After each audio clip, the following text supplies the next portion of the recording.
Hello everyone, welcome to my YouTube lecture. Today our topic is lymphatic system. आज हम lymphatic system के बारे में बात करेंगे. lymphatic system को लसिका तंत्र भी बोलते हैं. lymphatic system को हम दो पार्ट में पढ़ेंगे, पार्ट 1 एंड पार्ट 2. जो टॉपिक हम पार्ट 1 में कवर नहीं कर पाएंगे उसको हम पार्ट 2 में कवर करेंगे. लिम्फेटिक सिस्टम में लिम्फ फ्लो करता है. जिस प्रकार बॉडी में सर्कुलेटरी सिस्टम होता है और सर्कुलेटरी सिस्टम में ब्लड फ्लो करता है, उसी प्रकार लिम्फेटिक सिस्टम में लिम्फ फ्लो करता है. अगर हम आज के वीडियो के टॉपिक की बात करें तो आज का हमारा टॉपिक होगा introduction, formation of lymph, composition of lymph, component of lymphatic system, flow of lymph, function of lymph. In 6 topics पे हम लिम्फेटिक सिस्टम के बारे में बात करेंगे. आज का टॉपिक हमारा होगा introduction, formation of lymph, composition of lymph. In 3 topic पे हम आज पार्ट 1 में बात करेंगे. लिम्फेटिक सिस्टम के इंट्रोडक्शन की बात करें तो जैसा कि मैंने बताया, बॉडी में जिस प्रकार सर्कुलेटरी सिस्टम होता है, जैसे ब्लड फ्लो करता है, सर्कुलेटरी सिस्टम में हार्ट होता है, आर्टरीज होते हैं, वेन्स होते हैं, कैपिलरीज होते हैं, उसी प्रकार हमारी बॉडी में लिम्फेटिक सिस्टम भी होता है. लिम्फेटिक सिस्टम में primary lymphatic organs, secondary lymphatic organs, lymphatic capillaries, lymphatic vessels, lymphatic ducts और लिम्फेटिक नोड्स होते हैं. इन सभी टॉपिक्स पे और सभी ऑर्गन्स के बारे में हम बात करेंगे. लिम्फेटिक सिस्टम को हम ड्रेनेज सिस्टम भी बोलते हैं. Lymphatic system is a drainage system that remove excess fluid from body. Drainage system का काम क्या होता है? अगर बॉडी में कहीं भी फ्लूइड का एक्यूमुलेशन हो रहा है, फ्लूइड इकट्ठा हो रहा है, तो उस फ्लूइड को वहाँ से हटाने का काम करना, ड्रेन आउट करने का काम करना. अगर वो फ्लूइड कंटिन्यू एक्यूमुलेट होता रहा तो उस जगह पे प्रेशर इंक्रीज होगा, इन्फ्लामेशन हो सकते हैं. तो उस इन्फ्लामेशन को बचाने के लिए लिम्फेटिक सिस्टम उस फ्लूइड को उस टिश्यू स्पेस से दूसरी जगह ट्रांसफ़र कर देता है, ड्रेन आउट कर देता है. इसीलिए लिम्फेटिक सिस्टम को ड्रेनेज सिस्टम भी बोलते हैं. लिम्फेटिक सिस्टम सब सिस्टम है, सर्कुलेटरी सिस्टम का और इम्यून सिस्टम का. सब सिस्टम का क्या मतलब है कि अगर हम लिम्फेटिक सिस्टम के फंक्शन को देखें तो इसका दोनों काम होता है. ये सर्कुलेटरी सिस्टम का भी मदद करता है या हेल्प करता है कह सकते हैं, और इम्यून सिस्टम में भी हेल्प करता है. सर्कुलेटरी सिस्टम आपको पता है कि ब्लड का सर्कुलेशन, और ब्लड के सर्कुलेशन में ऑक्सीजन का ट्रांसपोर्टेशन टिश्यू सेल तक, न्यूट्रिएंट्स का ट्रांसपोर्टेशन और हार्मोन्स का ट्रांसपोर्टेशन. न्यूट्रिएंट्स में कार्बोहाइड्रेट, ग्लूकोज, फैट. जो न्यूट्रिएंट्स जैसे जिनकी साइज बड़ी होती है, जैसे फैट हो गया, फैट मॉलिक्यूल्स का जो साइज होता है वो बड़ा होता है, तो जो ब्लड की कैपिलरीज है वो इंटेस्टाइन से फैट को नहीं एब्जॉर्ब कर पाती, क्योंकि जो बीच के स्पेस होते हैं, कैपिलरीज के बीच के जो स्पेस होते हैं उसको एब्जॉर्ब नहीं कर पाता क्योंकि उसकी साइज़ बड़ी होती है. तो लिम्फेटिक सिस्टम के थ्रू क्या होता है, एब्जॉर्ब होता है. हमारे इंटेस्टाइन में लैक्टियल डक्ट होता है, लिम्फेटिक सिस्टम का पार्ट है, उस फैट को एब्जॉर्ब करता है. तो कहीं ना कहीं लिम्फेटिक सिस्टम सर्कुलेटरी सिस्टम का भी पार्ट है. और इम्यून का मतलब है कि हमारी बॉडी में डिफेंस मैकेनिज्म का भी काम करता है, माइक्रो ऑर्गेनिज्म पैथोजन से लड़ने का भी काम करता है।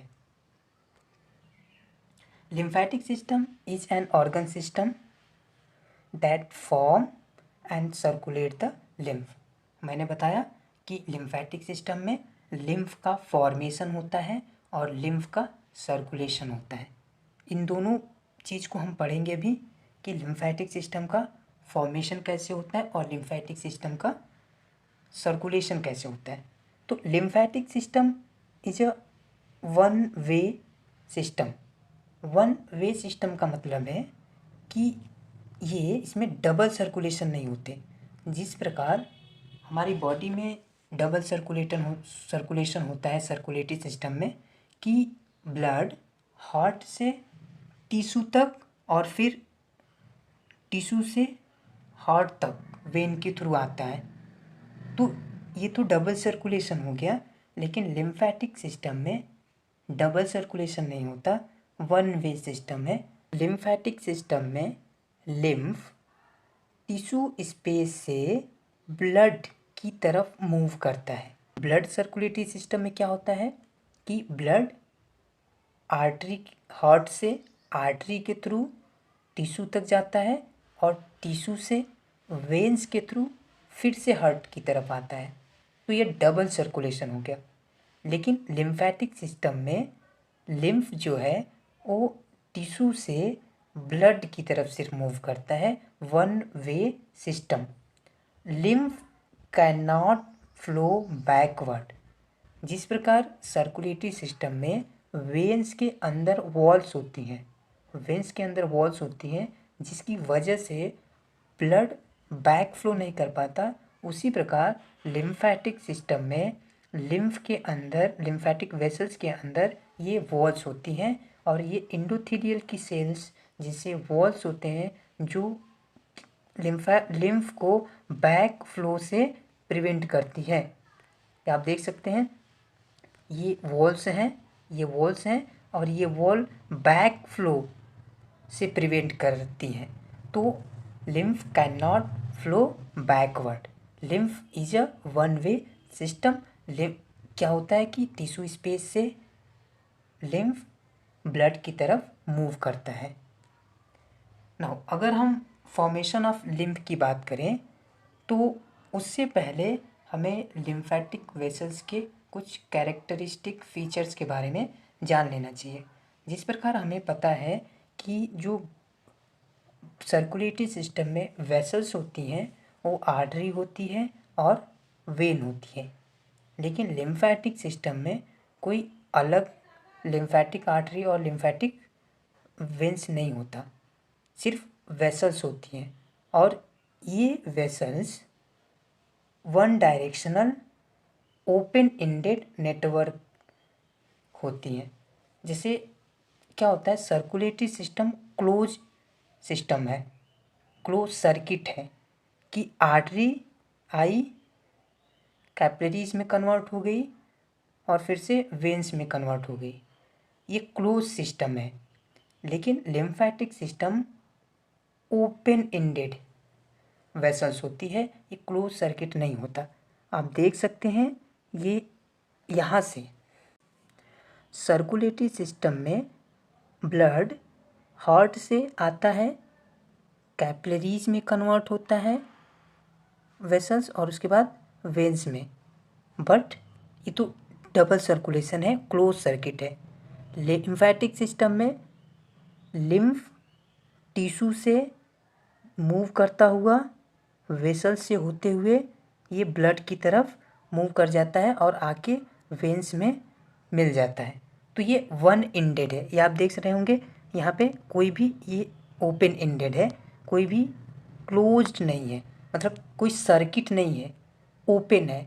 टिश्यू से लिम्फ को लिया और ये ब्लड में जाके मिल गया, तो ये ओपन एंडेड है। Lymphatic vessels begins as a lymphatic capillaries made of overlapping endothelial cell. इसमें जो ये जो कैपिलरीज होती हैं वो एंडोथेलियल सेल से बनी होती हैं और ये ओवरलैप्ड होती हैं। अभी आपको दिखाएंगे कि ओवरलैप्ड कैसे होती हैं और कैसे लिम्फ का फॉर्मेशन होता है। तो ये ओवरलैप्ड होती हैं, एंडोथेलियल सेल का बनी होती हैं। ओवरलैपिंग फ्लैप जो होती है function as a one way wall की तरह काम करती हैं। फॉर्मेशन की बात करें, लास्ट जो हमारा टॉपिक है फॉर्मेशन ऑफ लिम्फ, कि लिम्फ का फॉर्मेशन कैसे होता है। सबसे पहला स्टेप आपका है कि ब्लड प्लाज्मा आउट हो गया from artery called interstitial fluid.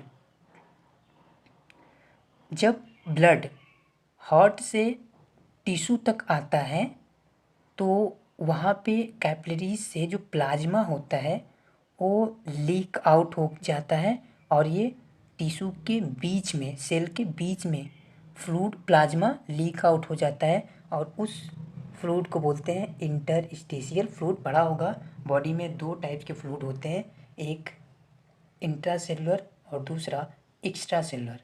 जो एक्स्ट्रा सेलुलर फ्लूइड होता है उसको बोलते हैं इंटरस्टिशियल फ्लूइड। तो interstitial fluid plasma, blood plasma से इंटरस्टिशियल फ्लूइड में कन्वर्ट हो गया।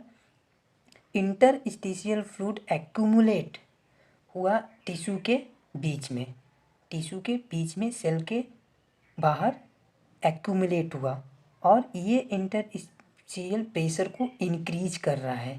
ये आप देख सकते हैं, ये आपका सेल है, ये दूसरा सेल है, ये तीसरा सेल है। सेल के बीच में है इंटरस्टिशियल फ्लूइड। ये इंटरस्टिशियल फ्लूइड का जब प्रेशर इंक्रीज होगा तो ये जो ओवरलैप्ड एंडोथेलियल सेल है, ये आपका दिख रहा होगा, ये ओवरलैप्ड एंडोथेलियल सेल हैं, इनके बीच में गैप, जब ये प्रेस करता है, ये फ्लूइड इनको प्रेस करता है तो इसके बीच में गैप बनता है और ये गैप से ये फ्लूइड अप लिम्फेटिक वेसल्स में इंटर कर जाती है। जब लिम्फेटिक वेसल्स में ये फ्लूइड इंटर करता है तो इसको बोलते हैं अब लिम्फ। ये क्या हो गया? लिम्फ हो गया। तो प्रेशर बिल्ड हुआ इंटरस्टिशियल में, प्रेशर इंक्रीज हुआ, पुश किया, फ्लैप इनवर्ड हुआ, opening the gaps, allowing fluid to flow in, अंदर चला गया fluid. As pressure inside the lymph vessels increase, अब क्या हो रहा है, इसके बीच, इसके अंदर लिम्फेटिक वेसल्स के अंदर प्रेशर इंक्रीज होने लगा। जब फ्लूइड इंटर किया तो यहाँ पे प्रेशर इंक्रीज होने लगा। जब ये प्रेशर इंक्रीज हुआ तो जब यहाँ का प्रेशर इंक्रीज हुआ तो ये फ्लूइड इंटर कर गया और यहाँ का प्रेशर इंक्रीज किया। जब यहाँ का प्रेशर इंक्रीज हो गया तो फिर ये वापस से इसको प्रेस करेगा। जब ये वापस से इसको प्रेस करेगा, endothelium cell are pressed outward, pressed outward. जब ये बाहर की तरफ प्रेस्ड करेगा तो क्या होगा कि closing the gap, preventing back flow, back flow, ये गैप क्या हो जाएगा, क्लोज हो जाएगा और बैक फ्लो से प्रिवेंट होगा। The gap in the lymphatic capillaries are so large that they allow immune cell such as macrophages and other large particle to enter. इनके बीच की लिम्फेटिक वेसल्स के बीच लिम्फेटिक कैपिलरीज में जो गैप होती है वो बड़ी होती है, जिसकी वजह से immune cell, bacteria, macrophages enter कर जाते हैं। Seventh, lymphatic system one way large particle, example absorption, fat absorption. तो फैट का भी एब्जॉर्प्शन कर रहा है, bacteria, immune cell, macrophages enter कर गए हैं और जो फ्लूइड रिकवर हुआ है इंटरस्टिशियल से उसको बोलते हैं लिम्फ। अब ये लिम्फ फ्लो करेगा। तो नेक्स्ट लिम्फ क्या होता है, सब अब बात करते हैं। ये लिम्फ बन गया तो लिम्फ के कंपोजिशन क्या होते हैं। Lymph is a colourless fluid, इसमें कोई कलर नहीं होता। जैसे ब्लड हमारा रेड होता है हीमोग्लोबिन की वजह से, लेकिन जो लिम्फ होता है वो कलरलेस फ्लूइड होता है, इसमें कोई कलर नहीं होता। That circulate through out the lymphatic system के थ्रू ये सर्कुलेट करेगा।